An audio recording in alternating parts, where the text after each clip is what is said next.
Morning, church. How are you all? On this prestigious long weekend in Melbourne.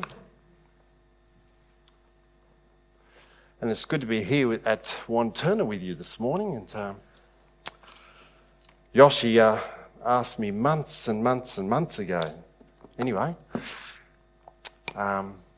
the calendar gets very full in our department. We're working on stuff for 2021 now, even at the moment. So if you're going to execute well, you've got to plan well. And that's what we've been doing. At the moment, we're working on next year's calendar. We're trying to dovetail that together with all the other departments and everything else that gets piled in on us, and also what we want to do and achieve.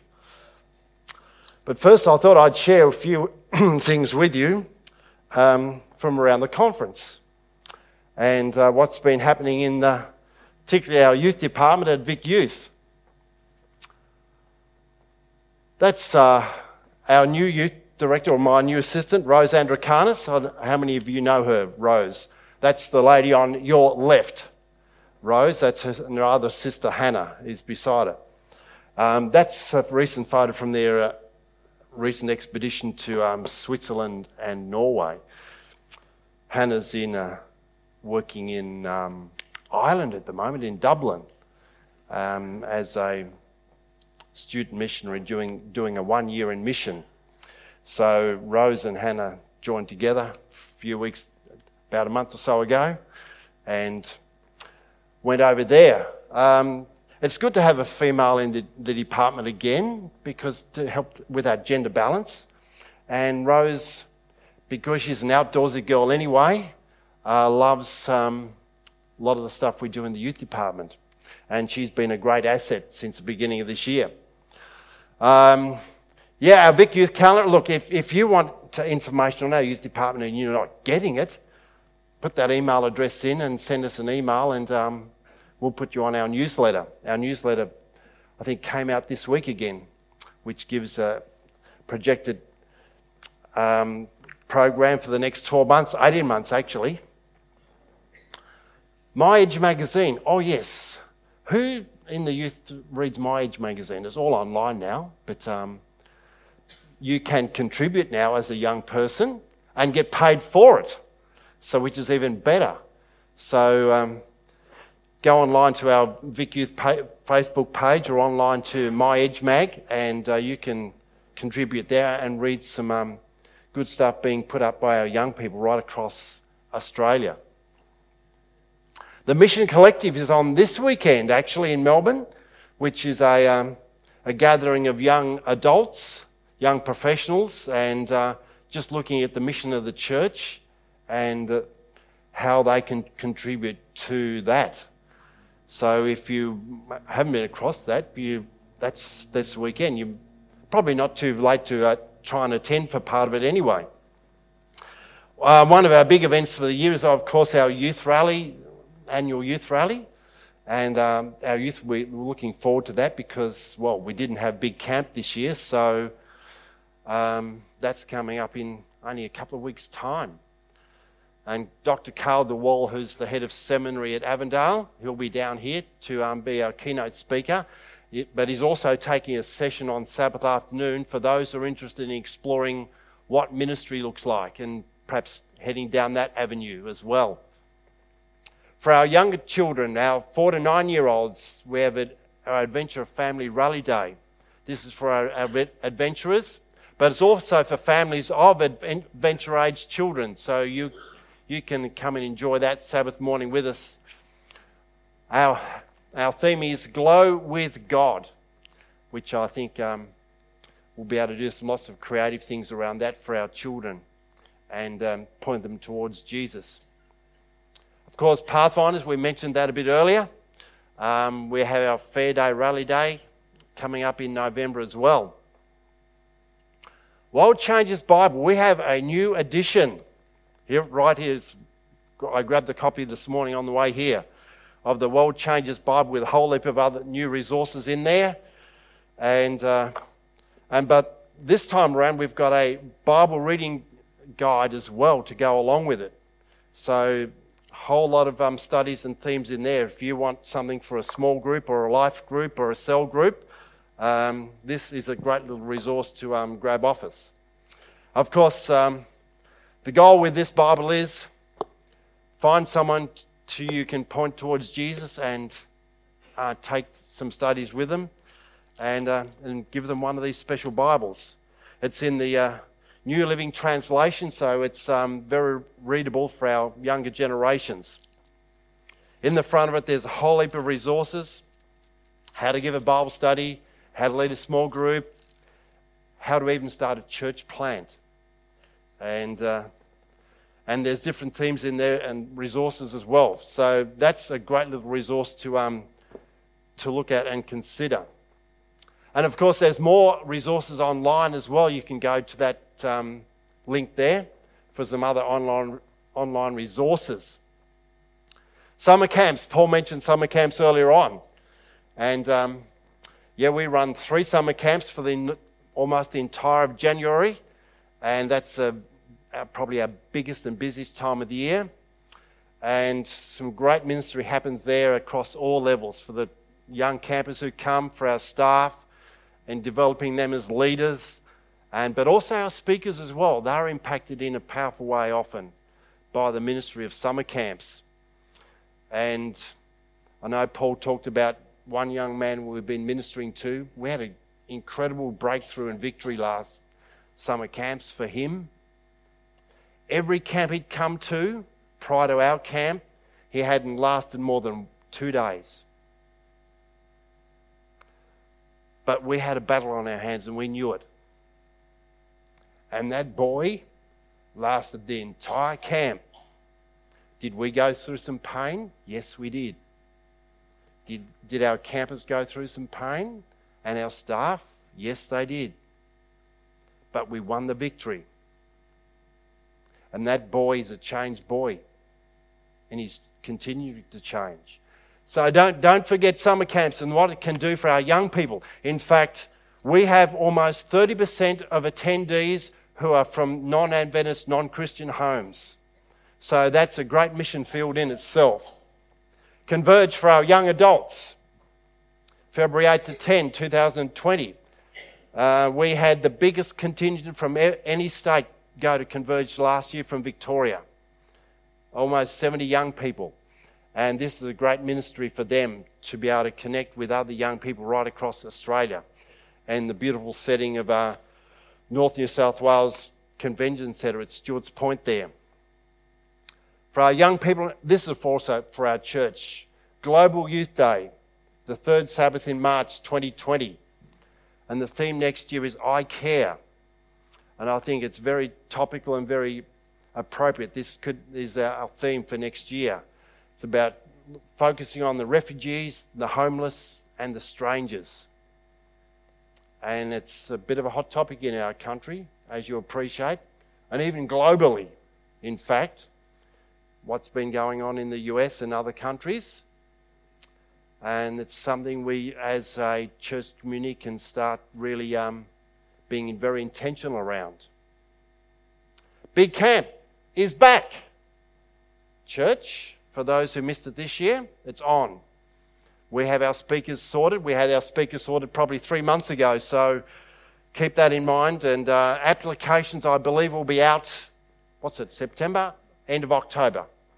No, actually, end of November, I think it is. I better not put too much pressure on our office staff.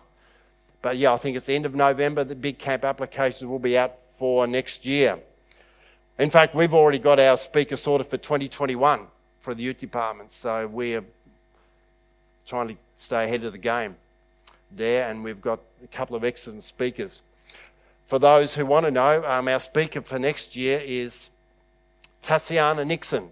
She was our speaker for Converge this year, and she really had a solid message. And I know the young people who come, or even the adults who come next year to Big Camp, are going to be rewarded by her ministry to us. This has been sprung on us by the division, and I think it's very worthwhile. The World Changers Bible and Leadership School, in conjunction with this World Changers Bible If you want to learn how to develop your relationship with Christ, if you want to learn how to give a Bible study and even to be able to really study the Bible well, this conference is coming up next year. We are looking at helping with some sponsorship. It's going to be at in Sydney at Crosslands Camp. It's a 10-day camp in June 26th to July 5 next year. So that's something to look forward to. And church, don't forget about your young teens, your teenagers, the 14 to 16-year-olds. We have Chosen coming up again next year. This is a great leadership development program that's been running for 10 or 12 years now, right across our Australian Union. And that's something to keep in mind as we flag our young people who we can think about sending to this leadership program. So Wantirna, think about your young people here and your teens who you can consider sending to that next year. Unfortunately for Victoria, we only have, I think, 9 spots. We usually have about 30 applications. So that's a hard decision for us to have to come to in deciding who we send. But it does make a difference. It's made a powerful difference over the years for those. Who's gone from here to Chosen? A number of you. Excellent. Now, of course, for our young adults, 2021 Youth Congress is on in Tui Ridge in New Zealand for our South Pacific Division. So keep that in mind and put that date in your calendar as well.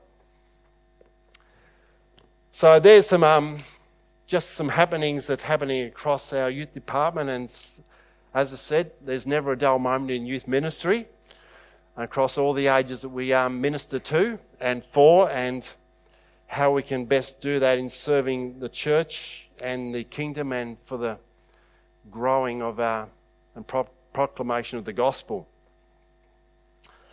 Okay, on to our message for today. And this really parallels our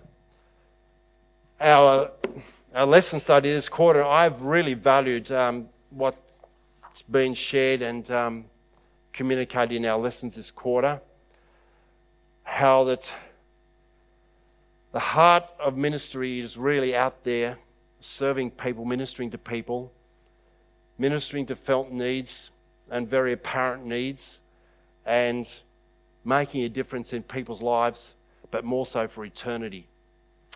And I guess that's essentially what my message is today. And did you note the title of my message? For those who saw it on Facebook or other social media, you're asking me to be a missionary? And the answer up front today is yes, I am. I'm asking you to be a missionary. Let me start with a story. It was November last year, and a news item caught my attention. It was saying a tourist killed in the North Sentinelese Islands in the north of the Indian Ocean. I go, really? How did that happen? How could a tourist be killed by locals in a tourist spot? Why would that happen? How could that happen? What was the background? What was the story behind this? It grabbed my attention at the time, I remember. But the interesting thing was this.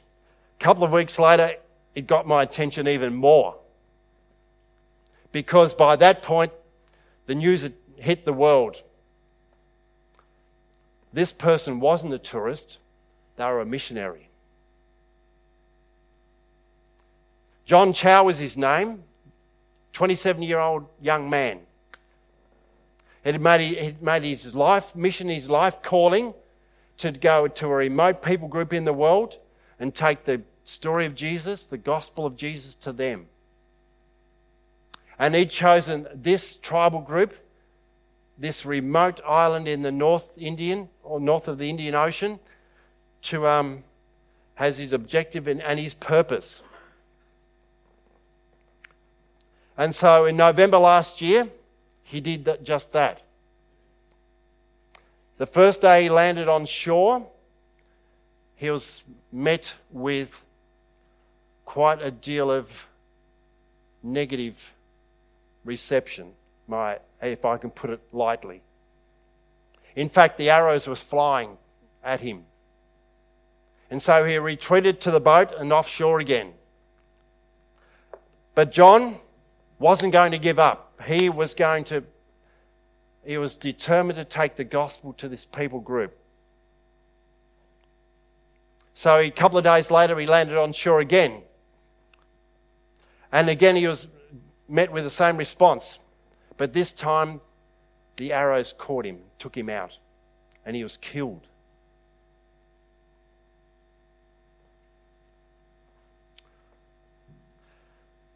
When that story hit the world news, it went like wildfire. And most of the news wasn't good news. It was all negative. How could this guy be so arrogant? How could he be so determined to go to another people group and invade their culture, their lifestyle, and do this? It prompted a missions backlash, in fact. His story just stirred the emotions of people right around the world, as I said. One of the most memorable stories was put up by a columnist in the Independent newspaper in the UK. Her name was Janet Street Porter, and she had this to say. She said this was an act of cultural imperialism and insane arrogance. That's pretty strong words, isn't it? And she went on to say this: his behaviour was the worst advertisement for Christianity you could imagine. How do you feel here, sitting here as a Christian, a believer, and hearing that? Someone else said about Chow that he was an obsessed fanatic, a would-be coloniser, and an agent of cultural imperialism. The negatives kept flying. But I read some of the backstory of John. He was a dedicated Christian. He was in love with Jesus. He might have done a few things that were probably a little unwise.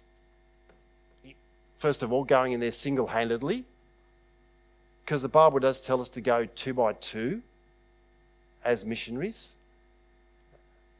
as ones sharing the gospel. But no, for some reason, John felt that he had to go by himself to this people group, probably knowing that he was going to even risk his life in doing this. Yes, church, I will admit we have made mistakes over the millennia, over centuries, and we still continue to make mistakes in how we evangelise and proselytise people. Sometimes we don't always do it with the right motives or the right care or in the right way. But God still calls us to share our faith, bring a message of hope. And for me personally, I am more passionate about sharing the good news of Jesus than ever because of what he's done in my life. Who remembers that missionary song in Sabbath school when you're a little tot? Missionary, missionary, goodbye. Did anyone sing that as a kid? Surely someone here would have sung that. No one? Oh, one hand, 2 hands, a couple of hands.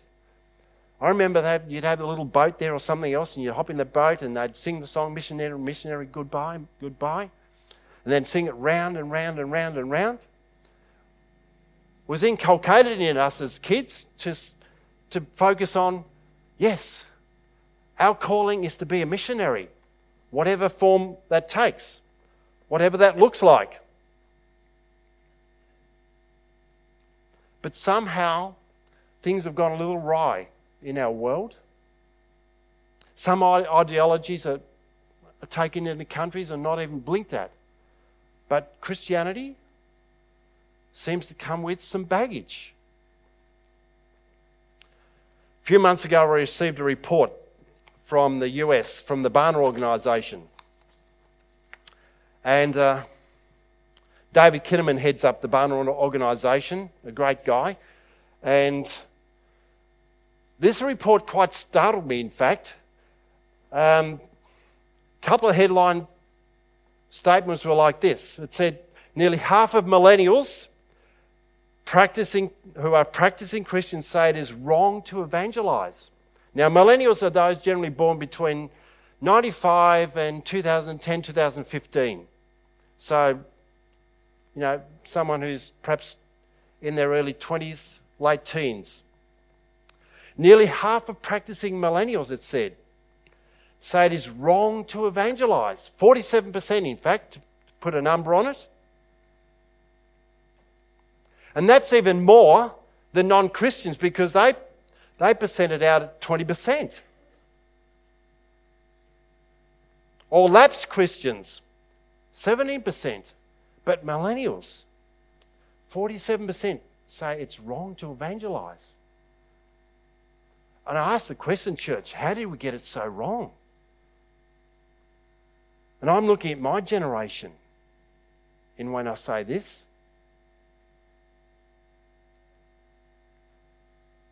How did we get it so wrong? But here's the paradox. Here's the paradox. At the same time, 2 out of 3 millennials, 65%, believe that being a witness about Jesus is part of their faith. Get that?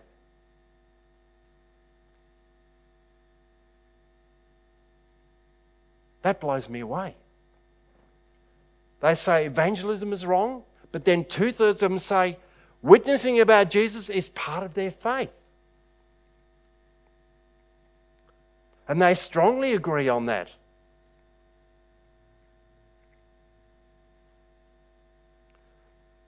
Let me share you another quote.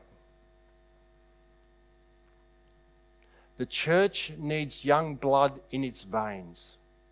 And I say, yes, we do. Our strength for holding the faith may lie in experienced saints, but our zeal for propagating it must be found in the young.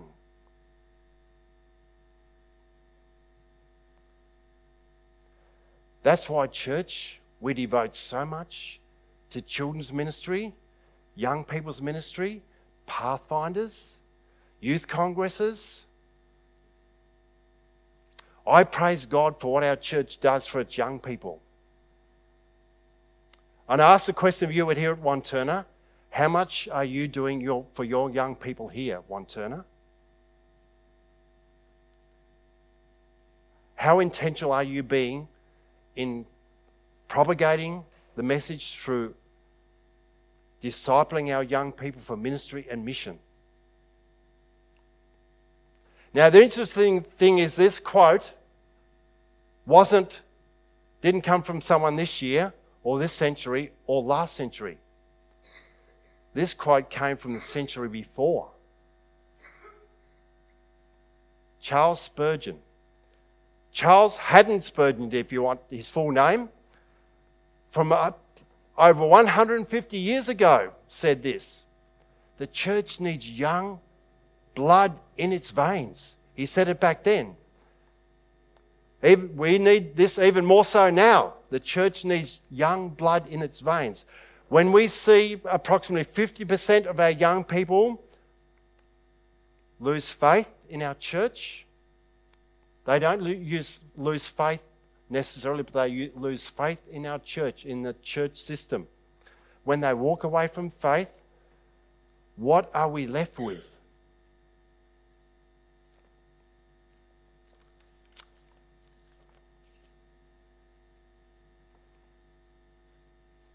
I'd like you to come to our key text today, which is Romans chapter 10.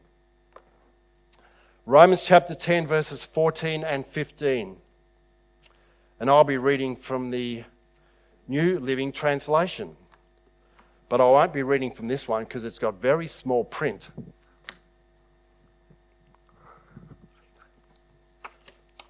Romans chapter 10 and verses 14 and 15.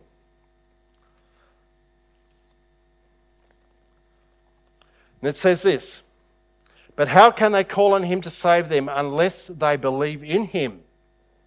And how can they believe in him if they have never heard about him? And how can they hear about him unless someone tells them? And how will anyone go and tell them without being sent? That is why the scripture says, 'How beautiful are the feet of messengers who bring good news.'" Paul's got some great questions here. How can they call on him if they've never believed? Who's going to tell them?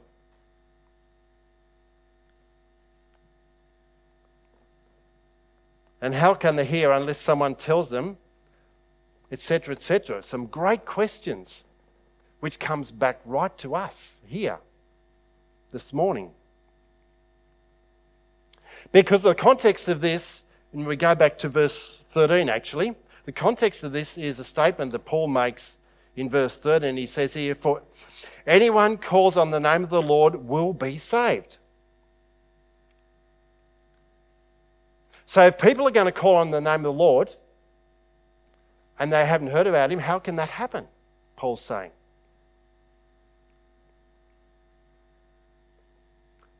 So the question comes down to you and I today. Who is going to tell them? When are we going to tell them?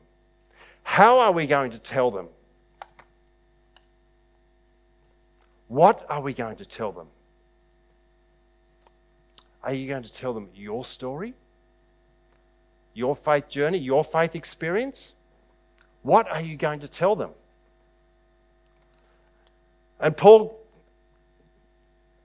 is very open, very forthright there. And I thank him for that because it speaks to my heart. Am I doing youth ministry in a way that's connecting with these young people? That it's engaging them? Is the message clear? Has it got clarity? Has it got meaning? Has it got purpose for this generation?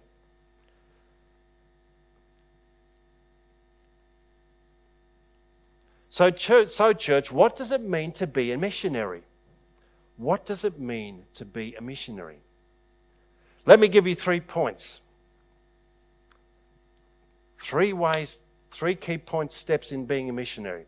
Number 1, learn their language.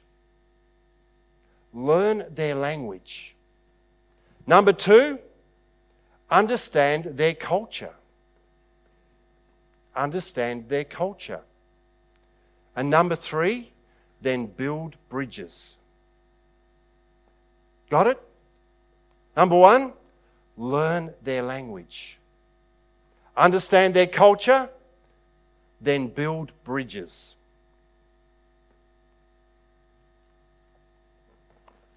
Now, if I take someone like Max here this morning. Now, Max, how old are you, Max? 7. You probably just fit into that Gen Z culture. If you go up to 2015. But you go back to my culture, baby boomer. Any baby builders here? No, I don't want to show you, right? Oh, there are a couple of baby builders. Look at all the generations and cultures in between. Max, you've got a device there, I see. Now, I'm not putting that because it's wrong, because I know this generation. Where my generation, we didn't come up with a device, but with Max, he's almost born with it in his hand. Is that right, Nick?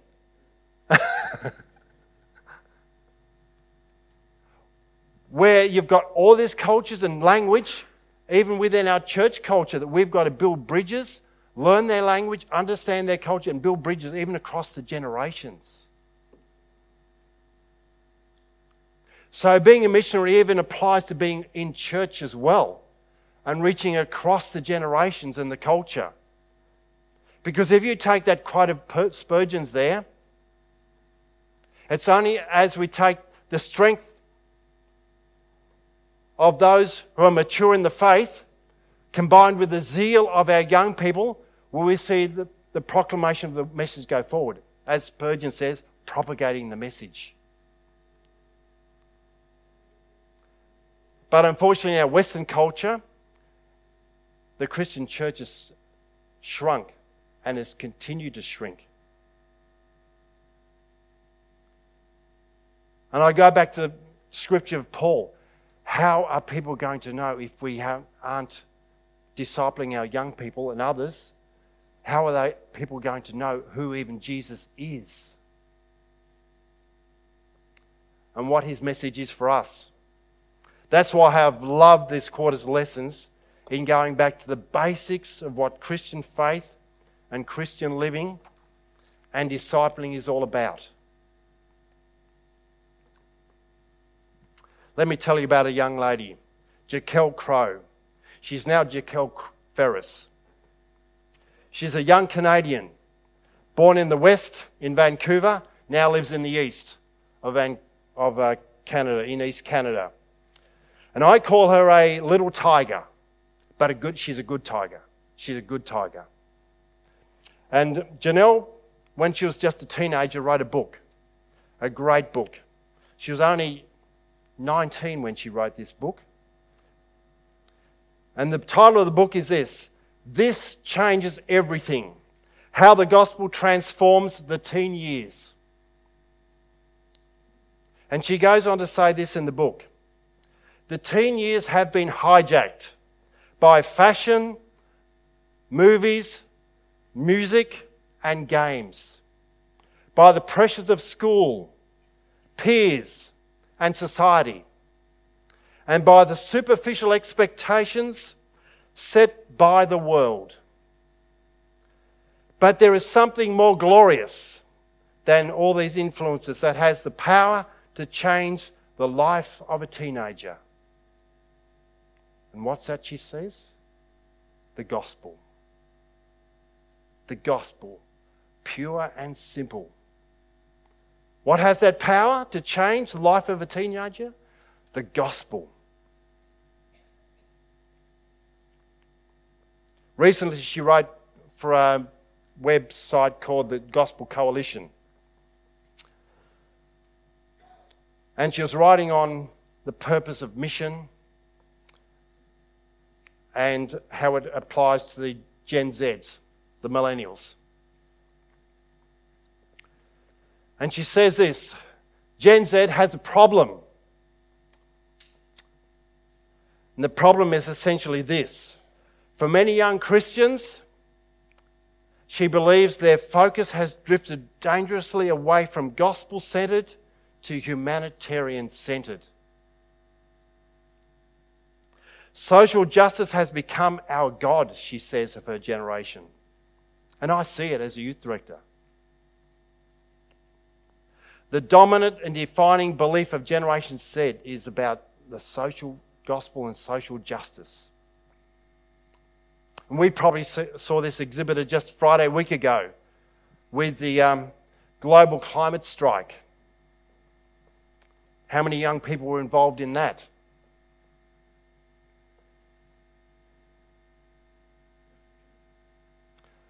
But she goes on to say this, the fundamental problem is that we've created a false dichotomy. When you pit justice and the gospel against each other, you miss the point of the Bible and devalue God's heart for both. You devalue God's heart for both justice and the gospel.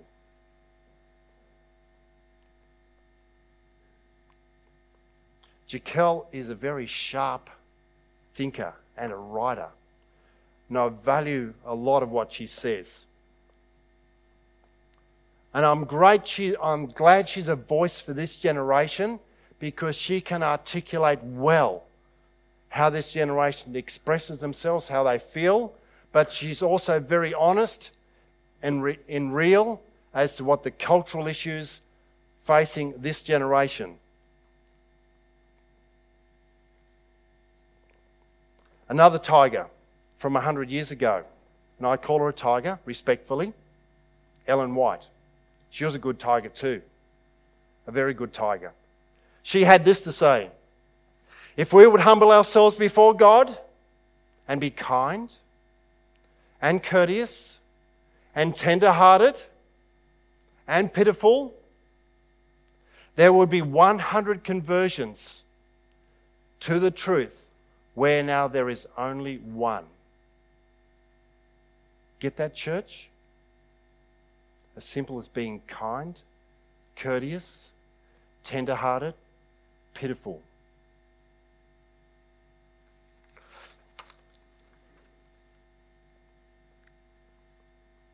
Or as another Christian worker at church convener said this in another way: our good works produce goodwill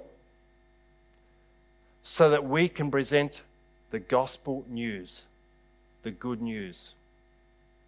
Our good works produce goodwill so that we can present the good news. Ellen White also says it another way too: only by love is love awakened. If we're kind, courteous, tender-hearted, pitiful, that's when love is awakened. Surprise, surprise, church.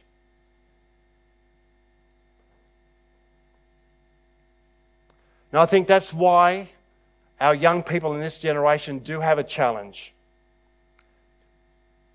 Because as a Christian church, we haven't always been kind and tender-hearted and pitiful and gracious.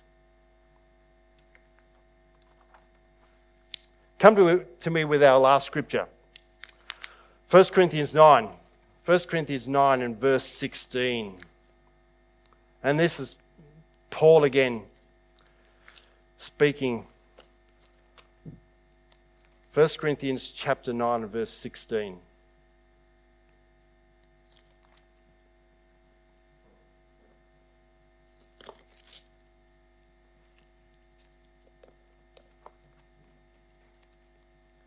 And it says this: yet preaching the good news is not something I can boast about.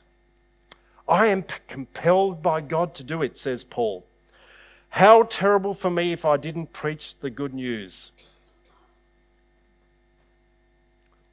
Paul's saying this because he said, I was specifically called by God to be a missionary. I was specifically called, and most of you know the background story to that. He says, if I don't preach this good news, this story, woe is me. He said, I am not fulfilling the call that God has placed on my life and my heart. So Paul says, I have got no other choice but to share this good news and this good story.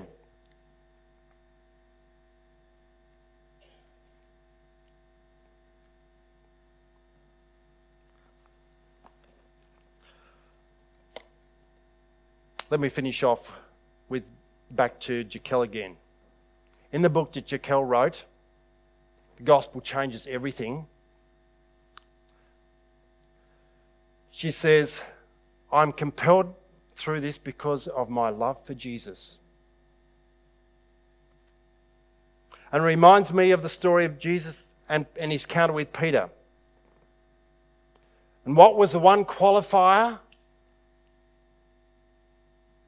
for Peter to be a missionary?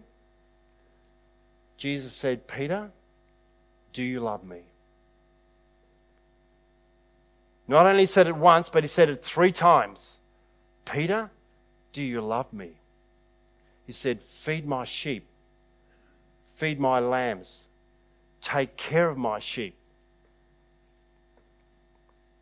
And Jaquel says this in the introductory to her book.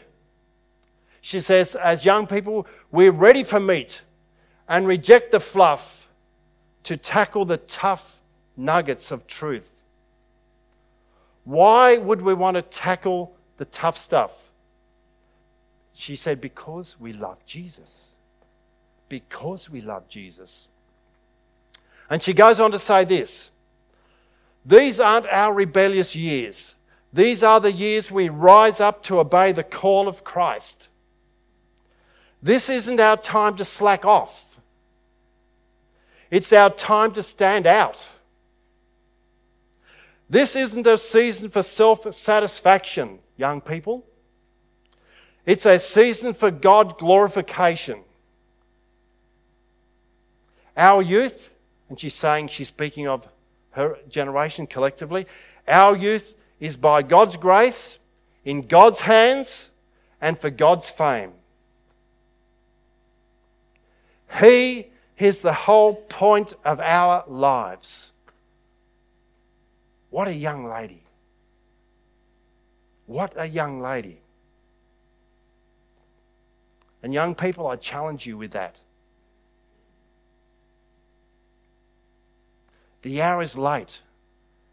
We want young people with purpose, who are driven for mission, who know Jesus as their personal Saviour, who is Lord of their lives, who is Lord of your lives, to go and take this message.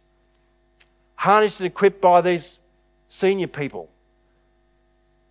Go and do it with zeal and passion so that the world may know that Jesus truly lives. In closing, let me tell you another story. Neril and I had the privilege of 2 years ago to go to Vanuatu on a cruise.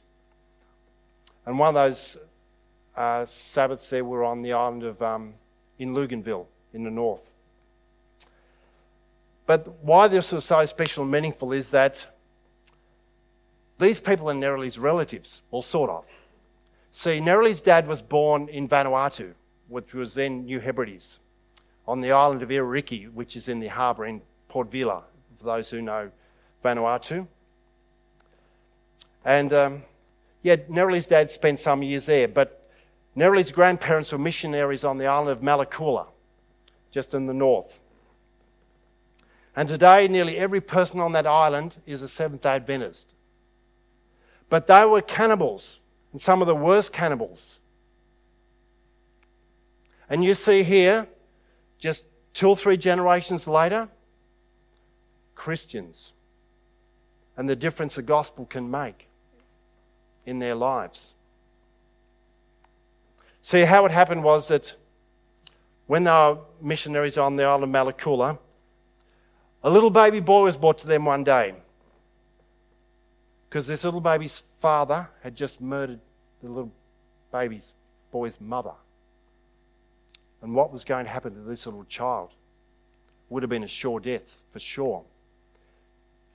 So this little boy grew up in the home of the Smith family. And his name was Pastor Sam Dick, eventually. He grew up as Sam Dick. And he was Nerili's dad's brother, if you like. And so we had the opportunity to go and visit with some of the family. And this is Pastor Jonathan Dick in the middle there, and his wife. Pastor Jonathan is the son of Pastor Sam Dick. And they're 2 of his boys on either end. So it was a delight to meet them as family and to just know some of the backstory and the history and the difference and the sacrifice a missionary family made almost 100 years ago on the island of Malakula in Vanuatu. As I said, on the Sabbath we were in Luganville, and we were able to go to church there. And this is actually one of the church plants, actually, in Luganville on the North Island. And it was amazing to be able to meet with these people and hear their story, and their story of coming out of cannibalism, tribalism, and the difference it's made in their life and their journey, and to just be able to fellowship with them on that Sabbath. And to think that only 2 or 3 generations away, they were away from cannibalism, and the difference the gospel has made in their lives, the impact it has had in their journey, in their story. So church, I don't believe the missionary spirit is dead. I think it's well and truly alive. It's more so how we do it, and how it's done. Finding new methods, new ways to communicate the gospel, share the story of Jesus with our community, our family, and our friends and others. But I want to close with a quote from Jaquel again, because I can't say it better. And she says this: if Generation Z Christians, well, let me rephrase that. If all of us, let's include everyone in this quote this morning. If Christians really want to change the world, we need to live like Jesus, love like Jesus, and serve like Jesus. And if we want to make a difference for eternity, then we too must take action to prioritize the gospel as we pursue justice. God bless you.